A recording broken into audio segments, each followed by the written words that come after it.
Oh, there you go. There it works. Hey guys, so this is Mike. Mike, say hi. I guess. Alright, so what we're going to do today is we're just going to run through all of the palpations for 441 for this exam, okay? So get your sheets out, get the trail guide out, and I'm just going to walk through them very quickly so you have an idea of what we're looking for when it comes to the exam this week, okay? So I'm going to start at the head and face. So the first one will be the frontal bone. Again, anytime we palpate, pads of the fingertips, okay? I don't want nails or anything like that. Nice, firm palpation. So, frontal bone. Moving to, I'm going to turn his head this way, parietal.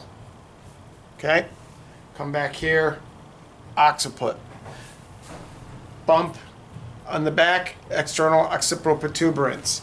There's going to be a little ridge right here. You follow that bony ridge all the way back behind the ear. Now, remember to use the ear as your level. So at the ear level, just inferior to it, I'm going to feel the mastoid process. On the skull, and Mike, you can relax, you can see there's the ear canal, there's the mastoid process, okay? So frontal bone, parietal, occiput, external occipital protuberance. I'm coming real close. There are the nuchal lines, you palpate it down, and they ended up at the mastoid process. So, put that way again. So at the mastoid process, we're right here. We're going to come up, temporal bone, up in here, and then we're going to drop down into the zygomatic arch. Zygomatic arch is made up of temporal bone and the zygomatic bone, which comes all the way up to his eyes. This is zygomatic bone, zygomatic arch, temporal bone. In between the zygomatic and the temporal is a little flattened spot. That's the greater wing of the sphenoid. All right, so on our model, you can see there's the zygomatic arch. Okay, there's temporal aspect of it. There's the zygomatic aspect of it to the eye. This little wing right here, you can kind of see the outline.